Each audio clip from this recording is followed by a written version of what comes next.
ओम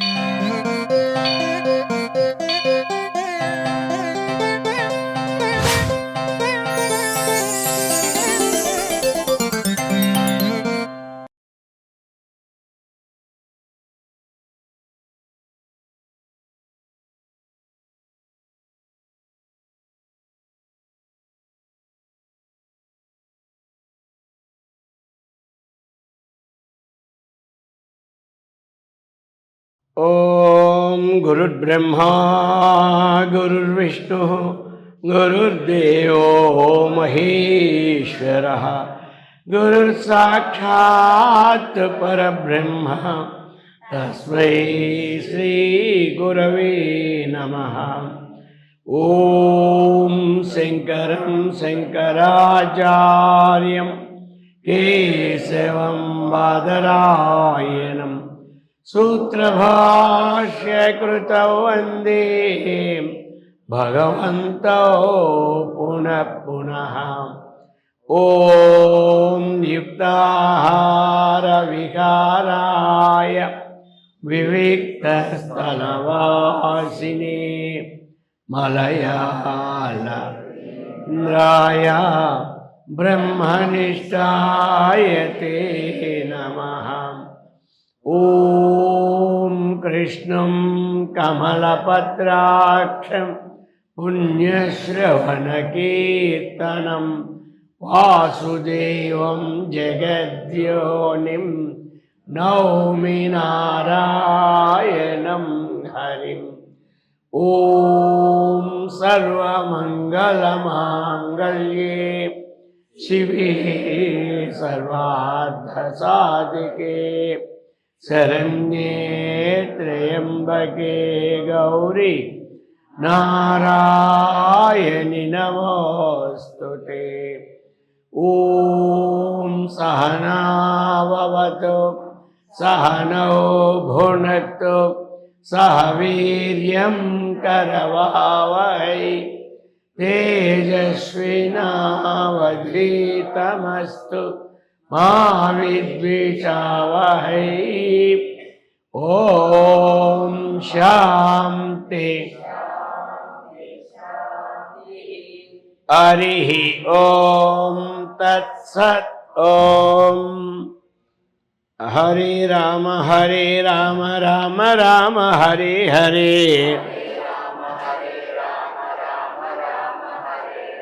हरे कृष्ण कृष्ण कृष्ण हरे हरे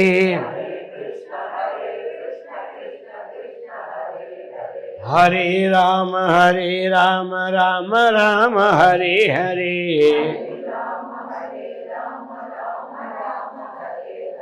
हरे कृष्ण कृष्ण कृष्ण हरे हरे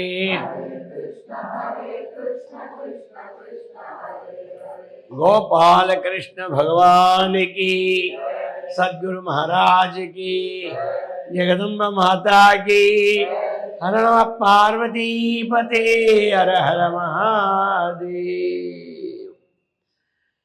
पवित्रात्म स्वरूपुलగు प्रियात्म बंधुవులారా, శ్రీమద్ శంకరాచార్య విరచిత అపరోక్షానుభూతి 29వ శ్లోకం. స్వదేహే శోభనం సంతం పురుషాఖ్యం చ సమ్మతం కిం మూర్ఖశూన్యమాత్మానం దేహాతీతం కరోషి భోః. స్వదేహే శోభనం సంతం పురుషాఖ్యం చ సమ్మతం కిం మూర్ఖశూన్యమాత్మానం దేహాతీతం కరోషి భోః అంటున్నారు శంకరాచార్యుల వారు. షణ్మత స్థాపనాచార్యాయ నమః. చక్కగా అందరినీ తీసుకున్నారు. ఆ షణ్మతముల కోసమే మనకి పంచాయతానం పెట్టారు. అన్నిటినీ చక్కగా అనాత్మని ఆత్మగా భావించేవారిని, వారి వాదాలన్నీ శాస్త్ర ప్రకారముగా వేదాంత సిద్ధముగా ధృవీకరించి వారే దీనికి ఒప్పుకున్నారు. అర్థమైంది కదా. ఏదో బలవంతం పెట్టి ఒప్పించడం కాదు. నువ్వు ఒప్పుకుంటావా లేకపోతే ఈ పని ఏం చేస్తున్నావు అన్నా అని చెప్పడం కాదు ఆయన. ఆఖరికి మీరందరూ చూసే ఉంటారు శంకరాచార్యులు వారి సినిమా. ఆఖరికి మండన మిశ్రుడే ఆహా అంతా బ్రహ్మమే, అంతా బ్రహ్మమే, ఇక నేనే ఓడిపోయానని అంటే అప్పుడు ఆవిడ ఆగంది. నువ్వు ఓడిపోతే అలాగా, నీలో సగభాగం నేను, నన్ను కూడా ఓడించాలని ఉంది. కానీ మండన మిశ్రుడు మొట్టమొదట ఒప్పుకోలే. అలాగా ప్రతీదీ ఒప్పించే, ఏదో దౌర్జన్యంగా చేసే పనులేం కావు ఇవి. అర్థం కదా. అందుచేత అందరినీ అలాగనే ఆ యొక్క సంస్కారం ఉంది కాబట్టి అదంతా అది ఈ గ్రంథంలో కూడా అక్కడక్కడ ఉదాహరించారు. శూన్యవాదులు కూడా అసలు ఆత్మే ఏది లేదంటారు. శూన్యమేవ ఆత్మ, అది శూన్యాత్ శూన్యం ఉత్పద్యతే అంటాడు. శూన్యం నుంచి శూన్యం పుడుతుంది అంటాడు. అందుకనే ఇప్పుడు ఈ 1-2 శ్లోకాల శూన్యవాత్మాదుల యొక్క అది ఖండన ప్రకారంగా స్వదేహే శోభనం సంతం పురుషాఖ్యంచ సమ్మతం కిం మూర్ఖ శూన్యమాత్మానం దేహాతీతం కరోషిబో. ఓ అజ్ఞాని, స్వదేహే తన దేహమునందు శోభనం సుఖరూపముగాను పురుషాఖ్యం పురుషాఖ్యం పురుషుడిని పేరు కలిగిన వాడు పరమాత్మ ఇలా ఉంటే దానికి ఏం చెప్తుంది? పురుషాఖ్యం సమ్మతం. సమ్మతం ఎవరు సమ్మతం? శృతి సమ్మతం. అందులయ్యా ఈ దేహంలో ఒక పురుషుడు ఉన్నాడని శృతి చెప్తూ ఉంది. చెబుతూ ఉంటే అది దేహాతీతమైనటువంటి వస్తువుని శూన్యం ఆత్మానం కరోషి. ఏం చెప్తున్నావంటే శూన్యమే ఆత్మ, కానీ ఇంకొక ఆత్మ అక్కడ లేదు అంటున్నావు. మరి ఏ కారణం చేత ఈ విధంగా నువ్వు అంటున్నావు? కారణం ఏమిటి? ఈ శరీరంలో ఒక పురుషుడు ఉన్నాడనే శాస్త్రం చెబుతూ ఉన్నది. మరి అటువంటి శాస్త్రములో మనకి పురుషస్తు అన్యః పురుషస్త్వన్యః మనకు వచ్చిందా? పరమాత్మేతి ఉదాహృత. రోజు 15 అధ్యాయం మనం చదువుతూనే ఉన్నాం కదా. అందులో ఏమొస్తుంది? పురుషస్త్వన్యః పరమాత్మేత్యుదాహృత. పురుషస్తు అన్యః పరమాత్మ ఇది చెప్పబడుచూ ఉన్నది ఏమంటారు. కాబట్టి పురుషస్తు అన్యః. ఇంకా ఏం చెప్తున్నారు? అయం ఆత్మ బ్రహ్మానికి నిర్దేశం మనకు చేస్తుంది శృతి. శృతి అన్నటువంటిది ఇందులో ఒక ఆత్మ ఉన్నది, ఇది బ్రహ్మమని నిర్దేశిస్తూ ఉన్నది. ఇందులో ఆత్మ లేకుండా నువ్వు శూన్యము అంటున్నావు. శృతి చెప్తూ ఉంది, స్మృతి చెప్తుంది. శృతి అంటే వేదం. అయమాత్మ బ్రహ్మ సోయమాత్మేతి అని శృతి చెప్తుంది. ఈ భగవద్గీత స్మృతి కూడా చెప్తుంది. ఏమి? పురుషస్త్వన్యః పరమాత్మేత్యుదాహృతః అని ఇది చెప్పింది. రెండూ చెప్పినాయి. అందుకే 2 ఉదాహరణలు కూడా మనకి ఇచ్చున్నారు ఇందులో. కాబట్టి అటువంటి శూన్యం అనేదేమీ కాదు. స్వదేహమునందు సుఖస్వరూపమునందు పురుషుడిని పేరు గలవాడు చక్కగా దేహాతీతము కంటే విలక్షణమైనటువంటి ఆత్మస్వరూపమును నీవు శూన్యమైనదిగా ఎందుకు భావిస్తున్నావు? శూన్యము నుండి శూన్య ఉత్పత్తి కూడా జరగదు. కేవలం శూన్యము నుండి ఎప్పుడూ కూడా జగత్తు ఉత్పత్తి జరిగినదంటే దీనికి ఒక కారణం ఉండాలి. అర్థమైంది కదా. కాబట్టి శూన్యం అనేది చెల్లదు అని ఆ విధంగా అనేకమైన ఖండించారు. ఇందులో మనకేమిటి అంటే సంగ్రహంగా చెబుతూ ఉన్నారన్నమాట. ఆ విధంగా చెప్పి ఇంకోటి కూడా వారికి శ్లోకాన్ని వినిపిస్తూ ఉన్నారు. 30వ శ్లోకం. స్వాత్మానం శృణు మూర్ఖ త్వం శ్రుత్యా యుక్త్యా చ పూరుషం దేహాతీతం సదాకారం సుదుర్దర్శం భవాదృశై. స్వాత్మానం శృణు మూర్ఖ త్వం శ్రుత్యా యుక్త్యా చ పూరుషం దేహాతీతం సదాకారం సుదుర్దర్శం భవాదృశై. ఇక్కడ మూర్ఖ శబ్దం అంటే అజ్ఞాని అని అర్థం. ఏమంటారు? ఇది చాలా పవర్ఫుల్ శబ్దం కదా. ఒక దెబ్బకి కోపం రాని వాడు కూడా కోపం తెప్పించే శబ్దం ఇది. ఓ అజ్ఞాని ఇటు రా అన్నామనుకో, వాడికి ఏమీ కష్టపడదు. రే మూర్ఖ రా అన్నామనుకో, వాడికి నీ వల్ల వాడి కోపం వచ్చేది. వెంటనే అంటే నువ్వు మూర్ఖుడు కాదా అని ఇస్తాడు. నువ్వు అజ్ఞానం కాదు అండవు. అందుచేత ఇది శాస్త్రంలో అది శబ్దపాఠ్యం. అందుచేత ఇక్కడ మనకి చెప్తూ ఉన్నారు ఏ సంబోధన. హే అజ్ఞాని, త్వం నీవు, ఇంకెలాంటి వారు, భవాదృశై నీవు భవాత్ సదృశ భవాదృశ భవతః సదృశ భవంతః సదృశ భవాదృశ. అది ఎలాంటిదంటే నీవు నీలాంటి సదృశుడు ఉంటారు లోకంలో. దేనికి తగినటువంటి పార్టీ దానికి ఉంటూనే ఉంటుంటుంది అనమాట. అర్థమైంది కదా. పుణ్య పార్టీ ఉంటుంది, పాప పార్టీ ఉంటుంది, జ్ఞాన పార్టీ ఉంటుంది, అజ్ఞాన పార్టీ ఉంటుంది. పార్టీలకి ఏమి హోదా ఉండదు. అందుకే భవత్ సదృశ.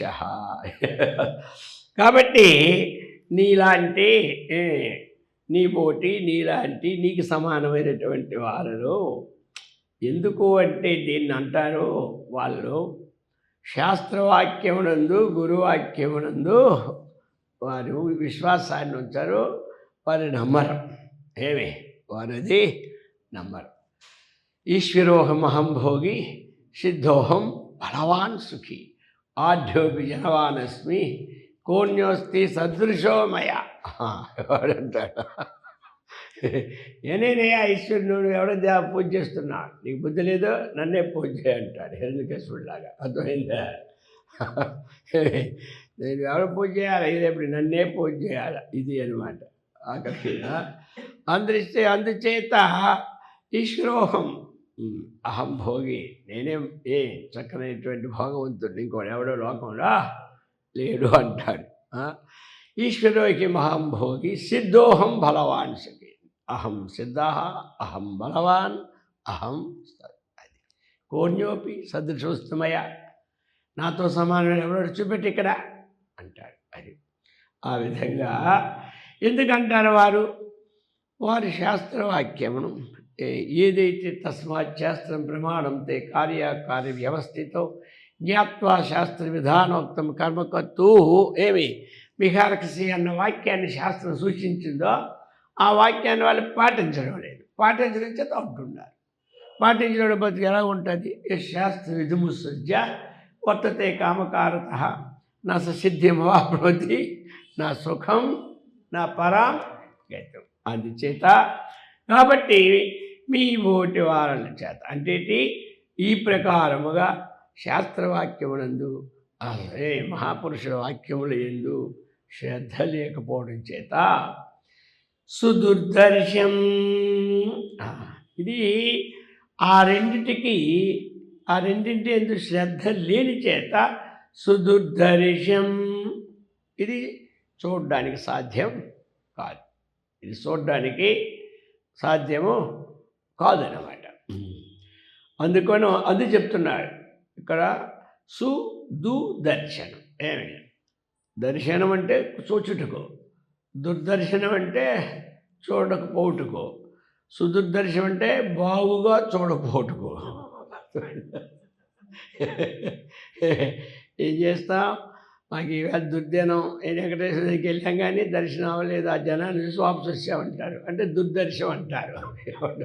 సూచనకి వీలు కాకపోతే ఇంకా జనం ఎక్కువ ఉంటే సుదుర్దర్శనం అయిపోయింది అంటారు సంస్కృతం. అది మన వల్ల కాదులే, పోతే పోని ఛార్జీలు కానీ ఇంకోసారి పోదామని ఉంటుంటారు, దాన్ని సుదుర్దర్శనం అంటారు. అలాగనే ఇక్కడ కూడా ఎలాంటి సుదుర్దర్శనం అంటే శాస్త్రవాక్యమునందు గురువాక్యమునందు ఆ యొక్క ఆ నమ్మకము విశ్వాసము పాటించడం లేకపోవడం వలన నీకును నీ బోటి వాళ్ళకును అంటున్నారు ఎవరు ఆచార్యుల వారా.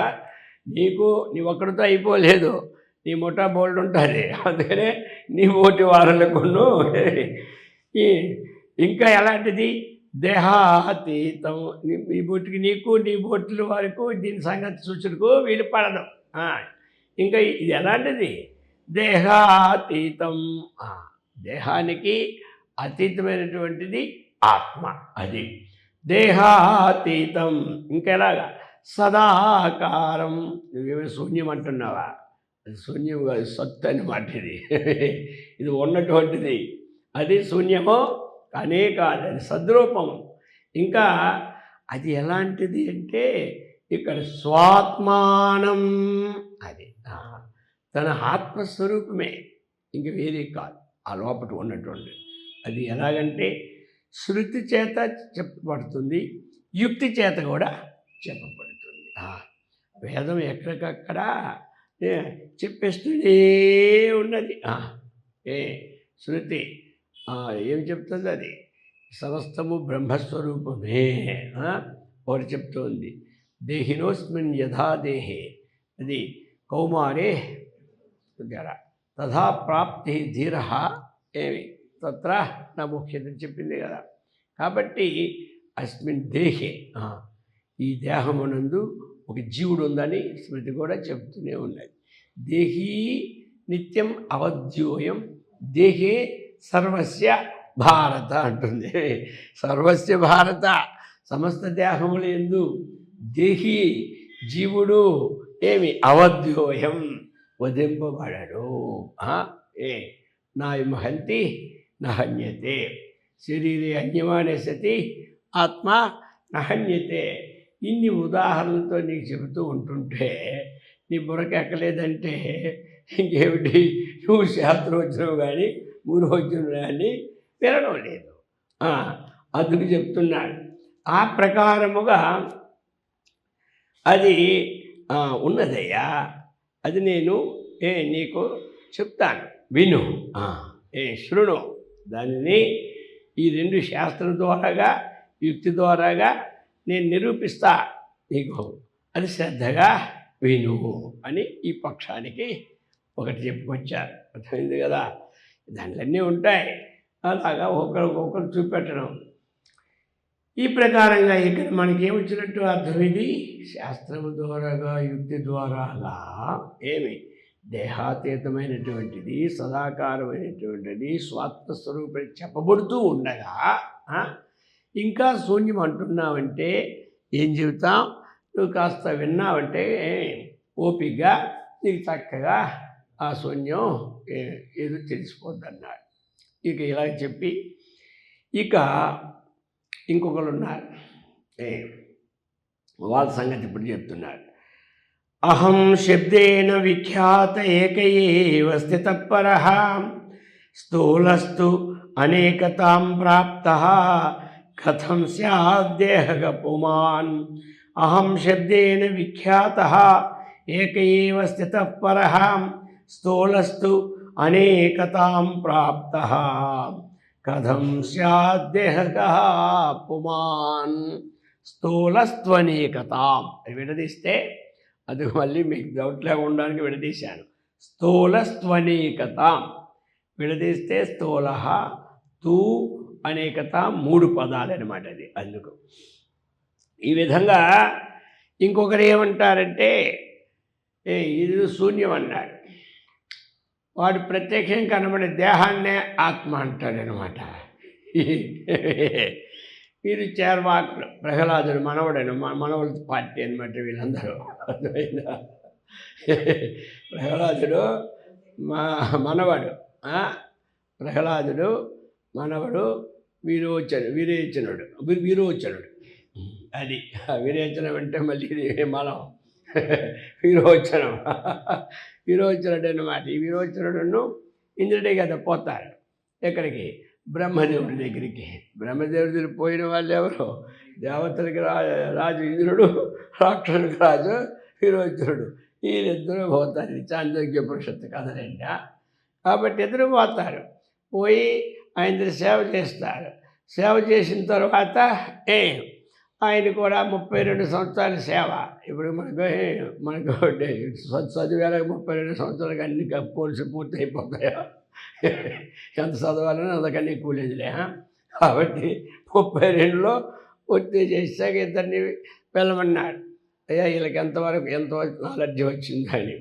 సరే వెళ్ళాడు. ఆ చెరువు దగ్గరికి వెళ్ళి ఆ చెరువులో మీ ఛాయలు చూసుకొని, మీ బట్టలు విప్పి ఇంకోసారి చూసుకోండి, మళ్ళీ వస్త్రాలు వేసుకొని అలంకారం ఇంకోసారి చూసుకోండి, అలా 3 సార్లు చేసుకొని రండి అన్నారు. ఇద్దరు వచ్చేసారు. ఇద్దరు మధ్యలోనే అనుకునే వస్తున్నారు. ఏం లేదయ్యా, ఏం మాటికి ఇంకేమన్నా మళ్ళీ 32 సంవత్సరాలు ఆడవలసింది ఆయన దగ్గర మనం. అందుచేత ఇంతకంటే ఇంకేముంది, మనకు అర్థమైందా లేదా? ఇందిరా నీకు అర్థమైందా లేదా? విరోచన నీకేం అర్థమైంది? ఇద్దరు ముచ్చట్లు వేసుకున్నారు అక్కడే. అర్థమైంది కదా? ఇద్దరు ముచ్చట్లు వేసుకొని మనం ఈ వస్త్రాలు తీసిన తర్వాత, ఆభరణం తీసిన తర్వాత ఆధారం ఏమిటి? అన్ని దగ్గరలా ఆధారం ఆత్మ అని చెప్తుంది కదా. కొంత తింటున్నాం కదా మనం. ఇంకెందుకు? ఈ శరీరమే ఆధారం. వస్త్రం వేయడానికి కానీ తీయడానికి కానీ ఇదే ఆధారం. ఆభరణాలు వేసినప్పుడు తీసినది ఆధారం. అదే శరీరమేవ స్వాత్మ. రైటా? రైట్. ఇద్దరు ఒకటే. ఏమే అర్థమైందా? ఇద్దరు ఇచ్చేసుకున్నారు. ఇచ్చేసుకొని బ్రహ్మదేవ మీ యొక్క కృప ద్వారాగా మీ సేవా ఫలితంగా అనంతమైనటువంటి మా అజ్ఞానం పోయి ఆత్మజ్ఞానం కలిగేసింది. ఇక మేము వెళ్ళొచ్చా అని అంటున్నారు. వెళ్ళొచ్చా అంటే వెళ్ళిపోవాలని ఉద్దేశం. వెళ్ళొస్తామని. మంచిది, మీరు సూక్ష్మగ్రాహ్యులు కాబట్టి వెళ్ళొచ్చు అన్నారు. ఇక నాయని ఇది కలిగింది, ఇది సరిపోయిందా, ఇది లేదు అడిగే, మరి లేదు అడిగితే మళ్ళీ 32 సంవత్సరం ఉంటాడు. భయం అన్నమాట, కర్మకాలి. అందుకే కొంతమంది వస్తామని వెళ్ళిపోతారు. వెళ్ళాలని ఉండమంటే మళ్ళీ ఏ పని తగులుకుంటుందేనా? సరే మొత్తం మీద అర్థమైంది కదా. ఈ ప్రకారముగా పోయాడు. ఇది చెప్పడే ఆ ముక్కకోటి. ఈ ఇంద్రుడు పోయాడు సగంకి. కానీ కాస్త ఏదైనా సత్వగుణము అది ఊరుకోదు, విచారణ చేస్తూ ఉంటాయి. అదే శరీరం ఆత్మ అయితే ఈ శరీరం పోతుంది కదా. ఇట్లా నా మధ్య భ్రమ అయిపోయిందే, వాడితో కూడా సహవాసం చేసి నా బుద్ధి పోయిందే. అర్థమైందా? మరి వీడు సహవాసం చేసి ఆయనకి రావాలి జ్ఞానం. వీడంటాడు వాడి సహవాసం నా బుద్ధి భ్రష్టమైపోయింది మొత్తం మీద. ఎలాగో తిరిగి పొందాడు ఆయన. ఈయనేం చేశాడు? పోయాడు. శరీరమేవ స్వాత్మ అని మొత్తం తన రాజ్యాన్ని ప్రకటింపచేశాడు. అటువంటి వాటితో ఇప్పుడు అంటున్నాడు, అహం శబ్దేన విఖ్యాత ఏకైవ స్థితపరః స్థూలస్థు అనేకతాం ప్రాప్త కథం స్యాధ్యః పుమాన్. అయ్యా పరః ఇది ఎలాంటిదంటే ప్రత్యక్షముగా విద్యాహము కంటే విలక్షణమైనటువంటి సాక్షిభూతంగా కనబడుతూ ఉండగా చెప్తున్నారు ఇక్కడ. అహం శబ్దేన, ఏ శబ్దం చేత కనబడుతున్నదయా అంటే విలక్షణం కన్నా నేను నేను నేను అని చెప్పబడుతూ ఉన్నది. నా శరీరము నా శరీరము నా శరీరం చెప్పబడుతూ ఉన్నది. ఈ నా శరీరము నేను అన్న దాంట్లో నీకు డిఫరెన్స్ అక్కడికక్కడే కనబడుతున్నది. శరీరం నేను కాదు, ఆత్మ నేను అనే పదం నీకు ఆ పదంలోనే వచ్చేస్తూ ఉన్నది. ఈ పదంలో నీకు బోధ అర్థమైనప్పటికీ ఏకైవ స్థితః. అది ఎలాంటిది అంటే రెండవది కానిటువంటిది ఏమి చక్కగా ఉన్నటువంటిది, అంటే సద్రూపముగా ఉన్నటువంటిది. దేహకస్తు, ఇంకా ఏదేంటి స్థూల. ఇది అది సూక్ష్మం, ఇది స్థూలం. ఇది స్థూలమైనదిగా కనబడుతుంది. ఏమి ఇదంతా నామరూప ప్రపంచంగా కనబడుతూ ఉన్నది. ఇంకా దీనికి ఏమిటి అనేకత్వ ప్రాప్తి కూడా కనబడుతూ ఉన్నది. ఇన్ని కనబడుతూ ఉంటుంటే కథం పుమాన్, నువ్వు పుమాన్ ఇట్లు నువ్వు పుమాన్ ఆత్మ అటువంటి ఆత్మస్వరూపంగా భావిస్తూ ఉన్నావో నాకేమీ అర్థం కావడం లేదు అని ఆయనకి రెండిటితోనే ముగించాడు. ఈయనకి ఇంక కొంచెం గట్టి ఫోర్స్ చేస్తూ ఉన్నాడే. ఇంకో 3-4 శ్లోకాలలో ఈ భావాలను వ్యక్తపరుస్తాడు. ఎట్లాగా నా 32లో అహం దృష్టతయా సిద్ధ దేహో దృశ్యతయా స్థిత మమాయమితి నిర్దేశాత్తు కథం స్యాద్ దేహక పుమాన్. అహం ద్రష్టృతయా సిద్ధ దేహం దృశ్యతయా స్థిత మమ అయం ఇతి నిర్దేశాత్తు కథం స్యాద్ దేహక పుమాన్. అయాలోకంలో మమ అన్నటువంటిది, అయం అన్నటువంటిది, ఈ రెండూ కూడా భిన్న భిన్నంగా కనబడుతూ ఉన్నాయి. ఈ రెండు భిన్న భిన్న. అయం అంటే ఏమిటి? ఎదురుగా ఉన్నటువంటిది అయమాత్మ. అలాగా అయం వస్తువు ఏదైనా సరే. మమ అంటే నాకు సంబంధమైనది. అయమాత్మ తీసుకుంటే ఆ బ్రహ్మమని, లేకపోతే అయం దేహ తీసుకుంటే దేహమని. అలాగనే మమ ఈ దేహానికి సంబంధమైనదని. ఈ విధంగా 2 విధాలుగా చెప్తున్నారు, కనబడుతూ ఉన్నది. ఎట్లా? అహం దృష్టుతయా, ఇక్కడ 2 పదార్థాలు. ఇది అహం దృక్స్వరూపమని, ఏమి ద్రష్టాస్వరూపమని సిద్ధమైపోయింది. అహం అనేది అది ద్రష్ట, సిద్ధం. అది ఆ ద్రష్ట అన్నటువంటి కర్తృత్వం, ఆ కర్తృత్వము తర్వాత అర్థమైంది కదా. ఇక్కడ ఏమిటంటే ద్రష్ట స్వరూపంలో సిద్ధమైపోయింది. ఇక దేహం అంటావా దృశ్యములో సిద్ధమైంది. దేహం అనేది ఏంటి? దృశ్యం. ఎందుకు దృశ్యము? అది కనబడుతుంది కాబట్టి దృశ్యం. అర్థమైందా? ఏది కనబడితే దాన్ని ఏమంటారు? దృశ్యం అంటారు. ఏది కనబడకపోతే దాన్ని అదృశ్యం. అదృశ్యం ఏమి? ద్రష్టు. అది కంటికి కనబడేది కాదు కదా. అంతఃకరణ భావాలతో బయట వ్యక్తమైనటువంటిదే కానీ కంటికి కనబడేది కాదు. అందుచేత ద్రష్ట దృశ్య సంయోగో ఏకైవ అస్మిత అని మనకి పతంజలి యోగ సూత్రంలో కూడా మనం చెప్పుకున్నాం. ద్రష్టృ దృశ్య సంయోగ ఏవ ఏక ఆత్మగా అస్మి అని అనుకున్నాం. అందుకంత ఈ రెండింటి యొక్క సంయోగ భావములో తాదాత్మ్యాన్ని చెంది కర్తృత్వాన్ని మనము ఆరోపించుకుంటున్నాం కాబట్టి అహం వృత్తి ఇది అన్నారు. అస్మిత అన్ని దగ్గర ఇది మనకిచ్చారు. అస్మిత అన్నట్టు వచ్చింది కదా, అందులో మనకు వచ్చినటువంటిది అస్మిత. అది ఆ అస్మిత అనేది అహంకారం. అర్థమైంది కదా. కాబట్టి అది ద్రష్టు వేరుగా దృశ్యం వేరుగా ఉండేటప్పుడు రెండింటినీ ఏకత్వాన్ని చేస్తున్నటువంటి భావన ఏదందో అదే అహం అని మనకి. ఎక్కడవి? అవిద్య, అస్మిత, రాగము, ద్వేషము, అభినివేశం అనే పంచక్లేశాల్లో ఈ అస్మిత వస్తుంది. అస్మిత ఎక్కడ వస్తుంది అంటే పంచక్లేశాల్లో వస్తుంది అస్మిత. మనకి పంచక్లేశములు అంటే ఏమిటి? అవిద్య, అస్మిత, రాగము, ద్వేషము, అభినివేశం. ఇది ఆ అస్మిత దగ్గర సూత్రం ఏమిటి మనకి? ద్రష్టృ దృశ్యయోహో. ఈ రెండింటిని ఏకయేవ అస్మిత, రెండు ఒకటిగా భావించడమే అస్మిత. ఆ రెండింటి సంయోగాన్ని అయితే ఆ రెండింటిని విడదీయడమే ప్రకృతి పురుష వివేకం. ఏమంటారు? అలాగనే అయ్యా అహం ద్రష్టుతయా సిద్ధ.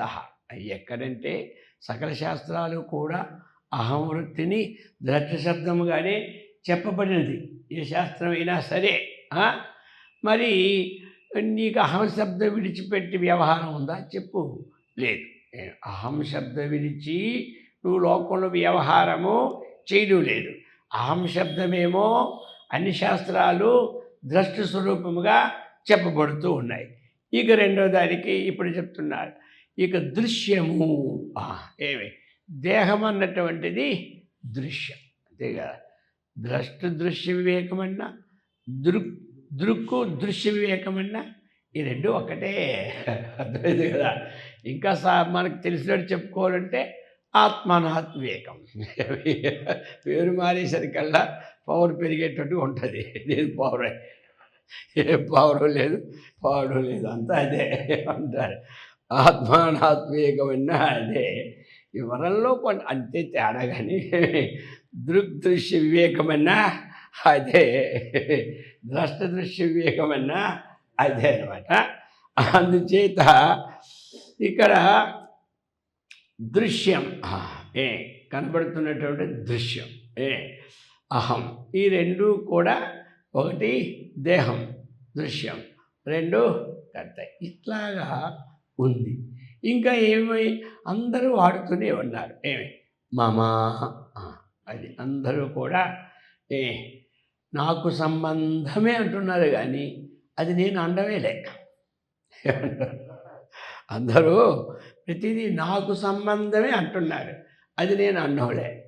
సంబంధం వేరేగా ఉంది, నేను వేరేగా ఉన్నాను. సంబంధం వేరేగా ఉంది, నేను వేరేగా ఉన్నాను. ద్రష్టు ఆ విషయంలో నేను వేరేగా ఉన్నాను, దృశ్య విషయంలో సంబంధం ఉంది.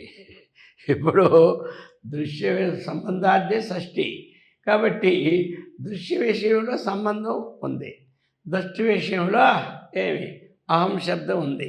ఈ రెండు వేరుగా ఉన్నాయా కలిసే ఉన్నాయా చెప్పు అని అంటున్నాడు. అర్థమైందా? ఈ రెండు వేరే కదా. అహం నేను వేరు, నా పుస్తకం వేరు. మమ అంటే నా నా మమ నా యొక్క ఏదో ఒకటి నా పుస్తకము అని అనుకుంటాం. అలాగనే నా వస్త్రము, అర్థమైందా?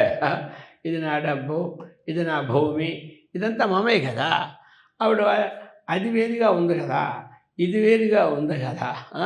మమ శబ్దం అన్నటువంటిది వేరు దేహానికి. నా శరీరం అంటాం, కానీ నా శరీరం అని అందరూ వ్యవహరిస్తుంటే నేను శరీరం అని నువ్వు అంటున్నావు, వచ్చింది కూడా. అర్థమైంది కదా? అందరూ నువ్వు ఏమంటారు, ఇది నా శరీరం అంటున్నారు. కాబట్టి నువ్వేమంటున్నావు, నేనే శరీరం అంటున్నా. కాబట్టి ఇక్కడ నా శరీరం అన్నటువంటిదే నా మీద శరీరం అధ్యాస అయింది. ఇప్పుడు నా మీద అహం నేను, నాకు సంబంధమైనది ఈ శరీరము. ఇక్కడ దేని మీద ఏది అధ్యాస అయింది? అహం వృత్తి మీద మమ శబ్దము అధ్యాసం మనకు జరుగుతూ ఉన్నది అందరికీ. అర్థమైంది కదా?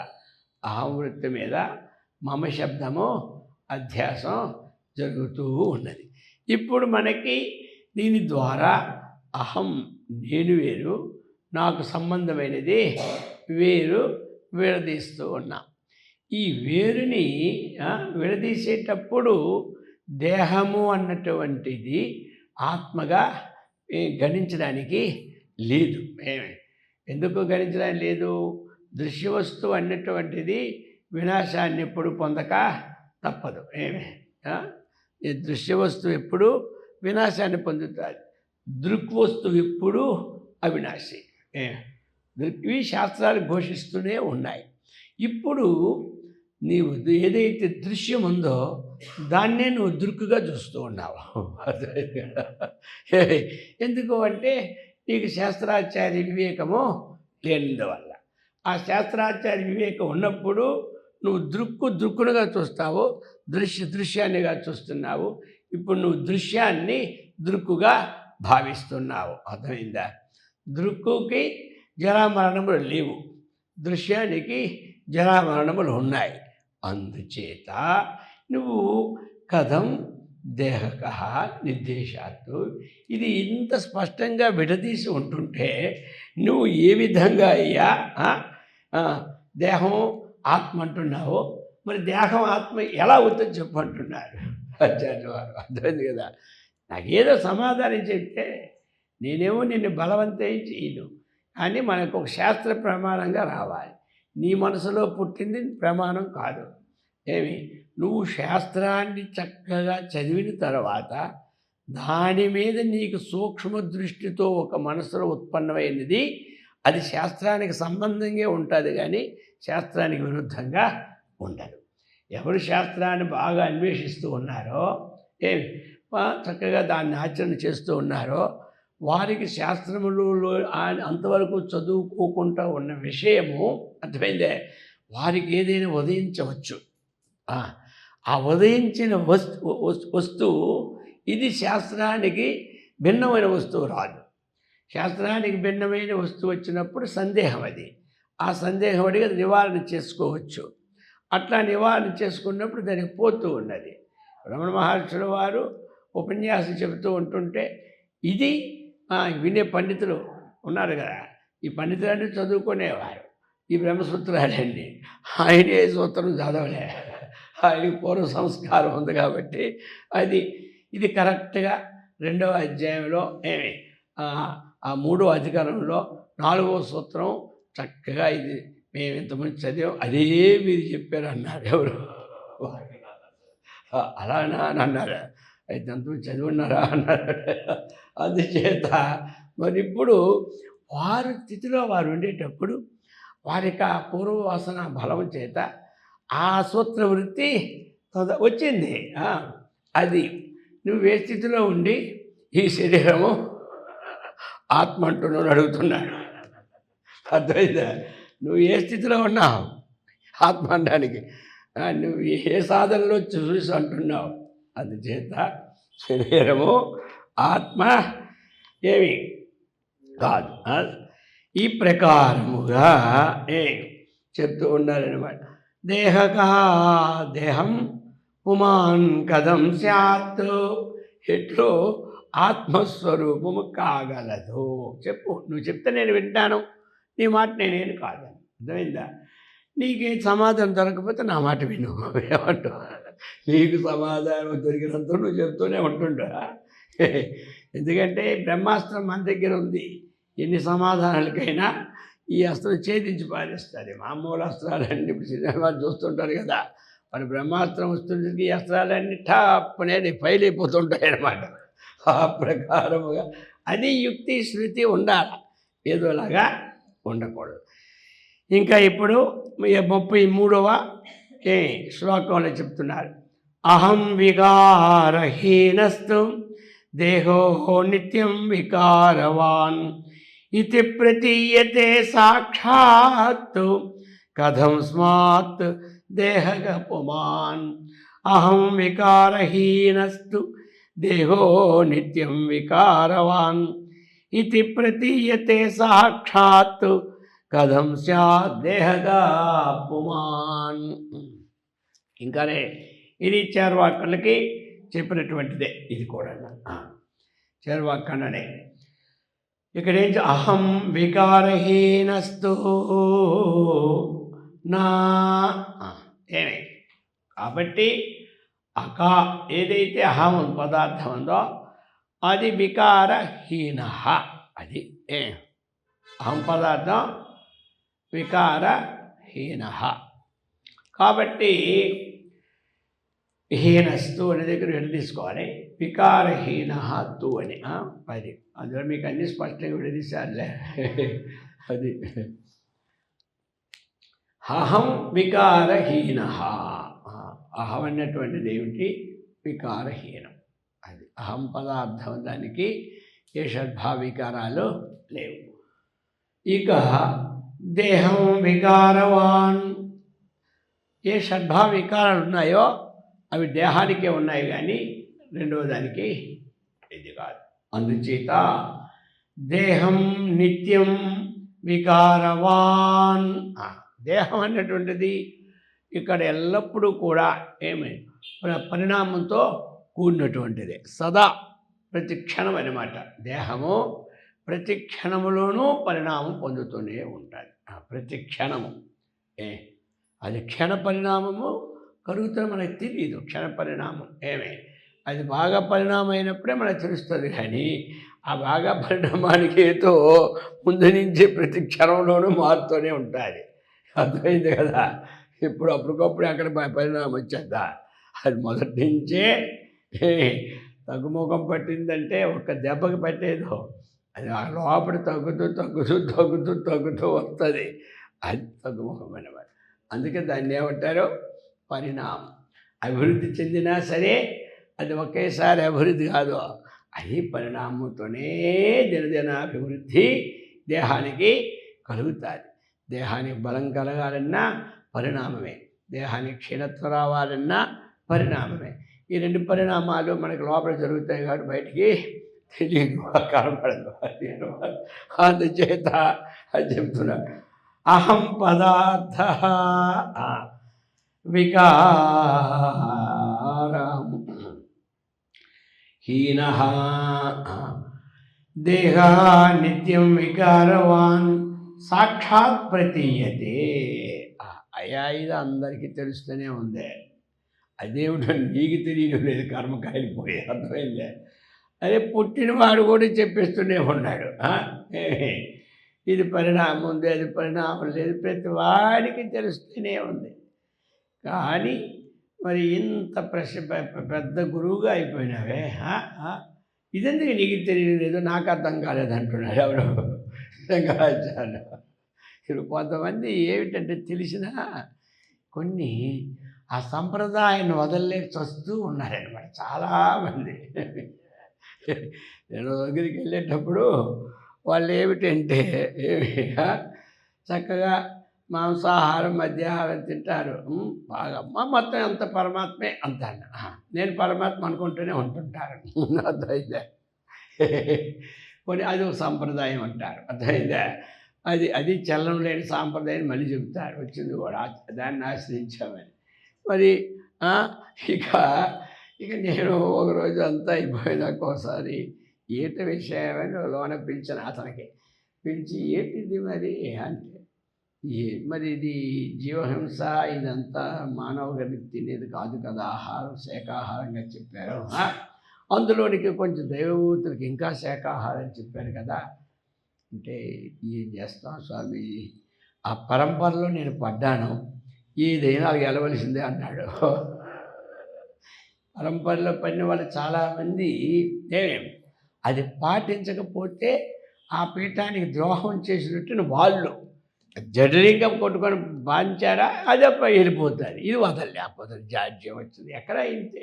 ఇప్పుడు శైవ మతస్థుల పీఠంలో వాడు విష్ణుముఖం చూడకూడదని రాసుకున్నారు వాళ్ళు. ఎక్కడ ఆ బయలు రూల్స్గా. వాడు ఎప్పుడూ వాడికి తెలుసు ఇద్దరు ఒకటే అని, కానీ ఆ పీఠాధిపతి అయ్యాడు కాబట్టి ఇంతవరకు 100 సంవత్సరాలు పెట్టి నడుస్తున్న పీఠాన్ని ఇప్పుడు చిరదీసిన నేనైపోతాను కాబట్టి గతాన్న గతికో లోక నతుపార్థ. అలాగే వైష్ణవ సంబంధ పీఠాల్లో కూడా వాళ్ళ బయలు ఋషులు సింహముఖం చూడకూడదని. అర్థమైందా. వాళ్ళు కూడా ఏం చేయలేకపోతున్నారు. వీళ్ళందరికీ తెలుసు జ్ఞానం అజ్ఞానం అంటే ఏమి అజ్ఞానం అర్థం అవ్వదు. ఇది ఒక పెద్ద ఇలాంటి వాళ్ళని ఖండించి పారేశాడు శంకరాచార్య వారు. ఖండించి మిమ్మల్ని ఎక్కడిని పైకి తోసాను రండి, అందుకే పంచాయతీని పెట్టాడు. లేదు కదా. నీకు పంచాయతనం, నీకు శివుడు ఉంటాడు అలాగనే విష్ణుమూర్తి ఉంటాడు, నీకు అమ్మవారు ఉంటారు గణపతి ఉంటాడు గణపతి చచ్చినా పెట్టరు వాళ్ళు. అర్థమైందే. కాబట్టి నీకు గణపతి ఉంటాడు, అర్థమైందే. నీకు పక్కనే సూర్యుడు సకల ప్రకాశకుడైనటువంటి సూర్య భగవాన్ ఉన్నాడు. నీదేదో నువ్వు మధ్యలో పెట్టుకో ప్రధానంగా. నువ్వు శాక్తేయుడువా, శక్తిని పెట్టుకో. నువ్వు వైష్ణవుడువా, విష్ణుని పెట్టుకో. శైవమతో శివుని పెట్టుకో. మొత్తం మీద పరమత ద్వేషణ చీకు. అర్థమైంది కదా. నువ్వు ద్వేషించి ఏం లాభం, ఉన్నది తెలుసుకో. అందులో ఉన్నది ఒక్కటే. నీలోనేమైనా రక్తం కాకుండా ఇలా కోస్తే అమృతం కారుతుందా చెప్పు. నువ్వు నీలో ఇలా కోస్తే అమృతం కారితే సచ్చిన నీ మతాన్ని పాటించాలి, ఇంకో మతానికి వెళ్ళడం మంచి. ఎందుకంటే ఈ అమృతం ఇది, అర్థమైందా? వాళ్ళలో ఏమైనా విషం కోస్తే విషం వస్తుందా?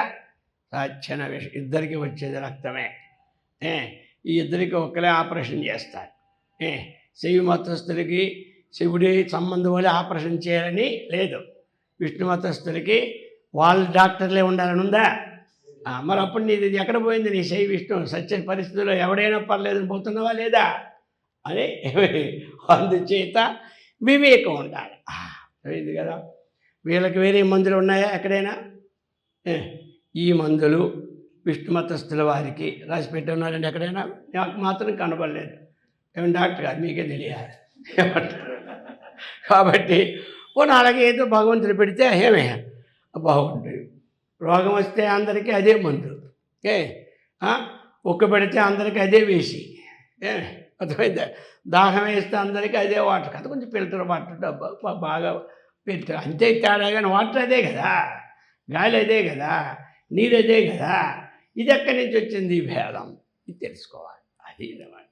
ఏమిటి అంటే మత జాడ్యం, అంతకని ఎక్కువేమీ లేదు, అర్థమైందా? అందుచేత ఉండొచ్చు, కానీ ఇతర మతాన్ని ద్వేషించుకుంటూ ఉండాలి. అది అన్నమాట. చేసుకోండి, వద్దాలే, ఎవరు వాళ్ళు చేసుకోండి.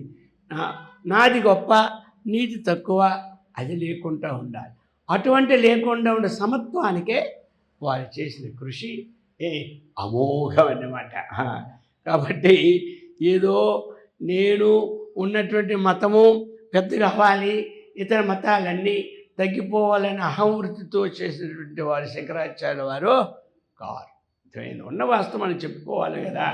అని అన్నింటినీ శివుడు వర్ణన, అలాగే దేవి వర్ణన, ఈశ్వరుడు వర్ణన, ఎన్ని రకాల వర్ణనలు ఎవరైనా చేస్తారండి. ఇప్పుడు మామూలు చేయగలడా? దమ్మే ఉండదు వాడికి చేయడానికి, అర్థమైంది కదా.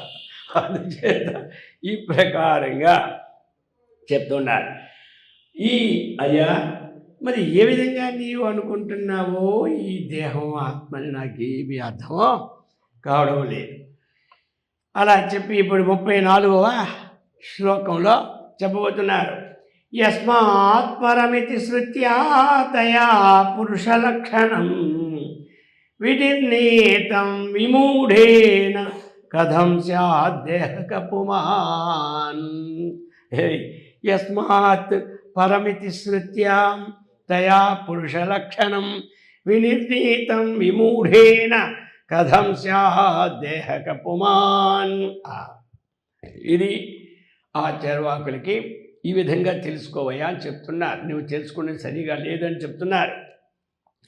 యస్మాత్ పరమితి శృత్యా, శృతి చెప్తూ ఉన్నదండి. తైత్రీయ శృతి కిందని పైకు ఉదాహరణ శ్లోకం కూడా ఇస్తున్నారు. ఆ శ్లోకం ఇదన్నీ కూడా ఆ తాత్పర్యానికి మహర్షి మలయాళ స్వాముల వారు ఆ శృతికి సంబంధించి అక్కడ రాసి పెట్టారు. శ్లోకము దాని భావము అది తాత్పర్యం పెట్టి ఆ తాత్పర్యంలో ఈ శృతి ఎక్కడి నుంచి ఉదాహరణ కూడా చేశారు రాసినప్పుడు గ్రంథం. అది ఎక్కడ? తైత్రీయ సంహితలో యస్మాత్ పరం నా పరమస్తి కించిత్ యస్మాన్నీయో నజ్యాయోస్తి కశ్చిత్ వృక్ష ఇవ స్తబ్దో దివి తిష్టత్యేకస్తేనేదం పూర్ణం పురుషేణ సర్వం అన్నారు. మొత్తం చెప్పి మొత్తం సర్వం ఇదం సర్వం పురుషేణ పూర్ణం అని చెప్తూ ఉన్నారు కదయ్యా అయ్యా అని సంబోధించి చెప్తున్నారు. ఈ ప్రకారం దయా యస్మాత్ పరిమితి శృత్యా, యస్మాత్ పరమితి శృత్యా, యస్మాత్ పరం అది ఇందులో పరి అనేది తప్పబడింది ఇక్కడ ఇంద. కాబట్టి ఆ పర అనేది శ్రేష్టం. మీకు ఎక్కడ తప్పంటే ఏదైనా ఆ పరి అనేది ఒక పదానికి అక్కడ అర్థం ఇచ్చారు కదా. తయా యస్మాత్ పరమితి శృత్య అనే దగ్గర కిందని ఈ ప్రతిపదార్థాన్ని భావం రాసిన దగ్గర పరి అని పడింది కదా.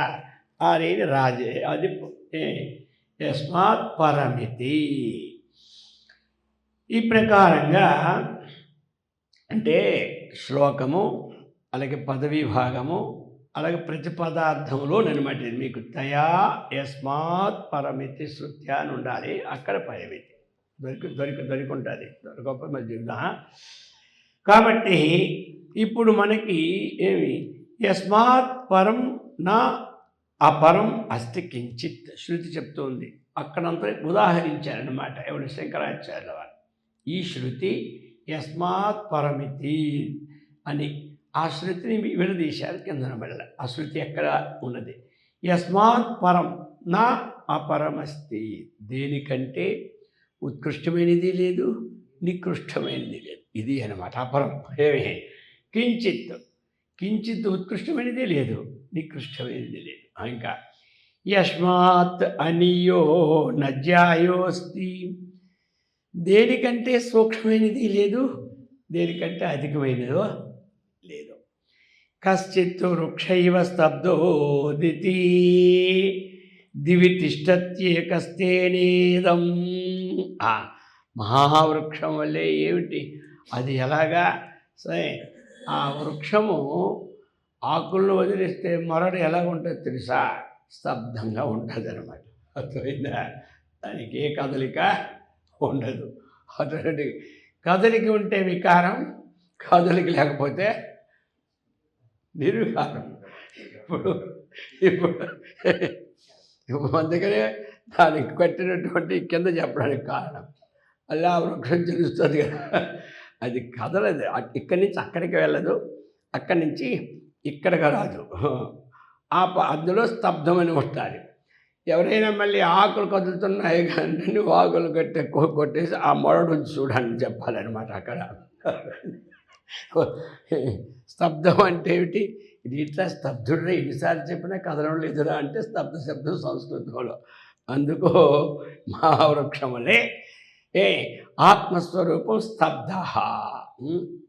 అందుచేత స్తబ్ద దివి తిష్టత్యేక తేన ఇదం పూర్ణం. ఇదేనయ్యా. పోనీ ఏమైనా స్వర్గలోకంలో ఇంకోటి కొత్తది ఉంటుందంటే కొత్తదే ఉంది. అక్కడ అదే, ఇక్కడ ఇదే. మన ఇంటికాడ చేసుకున్నామండి, చక్కగా మంచి చట్నీ చేసుకున్నాం. ఏదో టైం లేక చేసుకోం, కానీ టైం ఉంటే చేసుకోబట్టి మనం చక్కగా ఇంటికాడ టైం లేక ఒక్కొక్క చట్నీతో వడ్డీకి పెట్టుకుంటాం. ఇంటికాడ రోజు ఆ ఇడ్లీలో జీడిపప్పు కిస్మిస్ చేసుకోవాలని అందరికి అవుతుంది అండి. అది ఇప్పుడు ఇంటి దగ్గర జీడిపప్పుకి ఉంటారు, ఎందుకంటే పెద్ద డబ్బు ఉన్నారు, వంట వాళ్ళు ఎక్కువ ఉంటారు, 24 డబ్బాలు ఉంటారు, వాళ్ళు వేసుకుంటారు. సరే ఇవన్నీ ఇలా ఉన్నా ఒకసారి అలా పోతూ 5 స్టార్ హోటల్కి వెళ్ళా అనిపించింది. పాపం కొంతమందికి పోయినారు. పోయితే అక్కడే ఉంటుంది ఇదే ఇడ్లీ, ఈ జీడిపప్పే, ఈ కిస్మిసే. అర్థమైందా? 2-3 చట్నీలు పెడతాడు. ఈ చట్నీ కూడా బల్ల, ఈ చట్నీ బల్ల, ఇవన్నీ పెడితే కదా ఇక మనం అన్నీ కలిపి ఒకదాన్ని ఎన్ని కొనుక్కుంటాం, చేసేస్తుంటాం. ఇంతే. ఎక్కడికి వెళ్ళినా ఇదే ఇడ్లీ, ఇదే అన్నం, ఇదే పప్పు, ఇదే సాంబారు, అంతే. అలాగనే ఎక్కడికి వెళ్ళినా ఇదే ఆత్మ.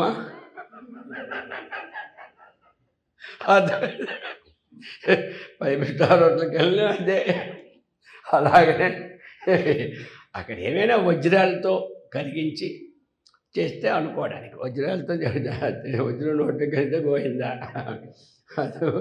అందుచేత ఈ ప్రకారముగా ఎక్కడికైనా అదే. తేన పూర్ణం పురుషేణ సర్వం. అదే ఎక్కడయా పరమాత్మ అంతటా నిండబడి ఉన్నదని అది చక్కగా చెబుతూ ఉంది. చక్కగా చెబుతూ ఉంది. ఇక ఈ దాన్ని అది ఆత్మని నిండబడింది ఉంటే, ఇది ఈ సత్యంత కాల్చి పారేసింది, ఇది ఆత్మ అంటుండేవే నీ దుంపదేగా. అర్థమైందా? యస్మాత్వరమితి శృత్యాతయా పురుష లక్షణం వినిర్ణీతం.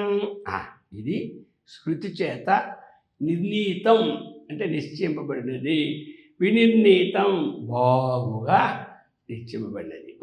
విమూఢేన కథం స్యాత్. ఇప్పుడు కాబట్టి ఓ అజ్ఞాని, దేహక దేహము పుమాన్ కథం స్యాత్, ఇట్లు కాగలదు ఆత్మ. ఆలోచించుకో, అందుచేత నువ్వు ఆలోచించుకో, మళ్ళీ రేపు ఉదయం వరకు ఆలోచించుకో, నీకేం పర్వాలేదు.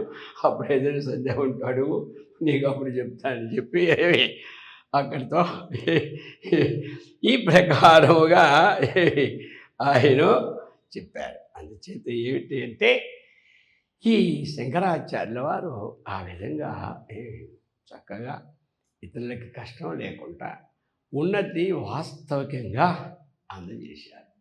మనం అది ఒకసారి అర్థం కాకపోవచ్చు ఏదైనా విషయం. అదేమిటంటే ఒకసారి కాకుండా దాన్ని ఒక 2-3 సార్లు మననం చేసుకుంటే అర్థమైపోద్ది. ఇంచుమించు ఎప్పుడు శ్రవణం మననం అంతే. మనకి శ్రవణం తక్కువ చేసినా మననము ఎక్కువ ఉంటే చాలు. అర్థమైందా? శ్రవణం అనేది కొంత తక్కువ ఉంటే ఉండొచ్చు, కానీ మననం అనేది ఎక్కువ ఉండాలి. ఎక్కువ ఉంటే అప్పుడు ఏమవుతుంది, అది మా అంతఃకరణంలో మాటి మాటికి గుర్తు వస్తుంది. మననం వల్ల మనకి వచ్చేది ఏమిటి? గుర్తు. ఆ గుర్తు రావడమే కదా, గుర్తు లేకే కదా మనకి.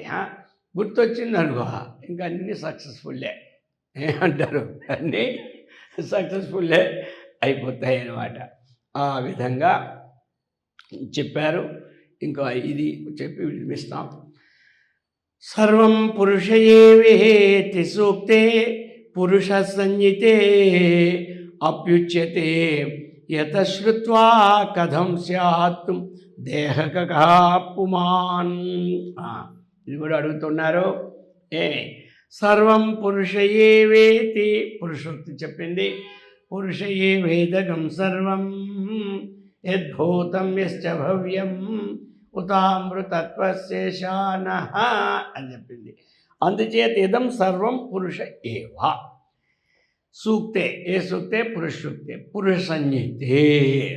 ఈ ప్రకారముగా ఆ పరమపురుషుణ్ణి పురుషోక్తమే చక్కగా చెప్పింది. అది పురుషోక్తం అంటే శృతే కానీ వేరే కాదు.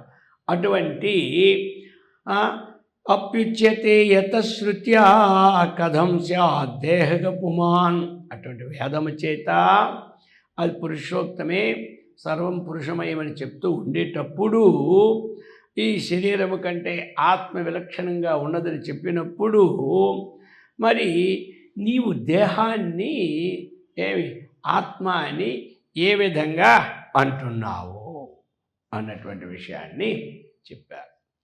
ఈ విధంగానే ఆయనకి సందేహం తీరిందాక అడుగుతాడు.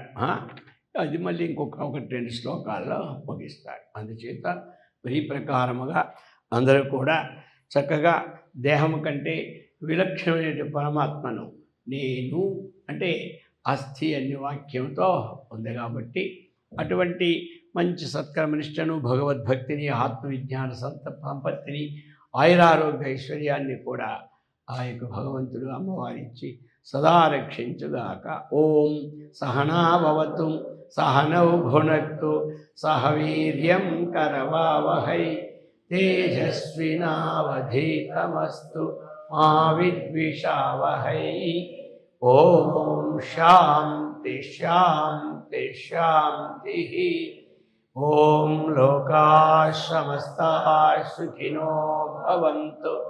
ఓం శాంతి శాంతి శాంతి. శంభో శివ శివ శివ శివ శివ శివ. శంభో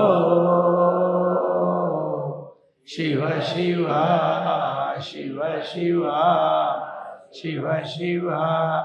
శంభో శివ శివ శివ శివ శివ శివ. నారాయణ నారాయణ నారాయణ. హరి ఓం.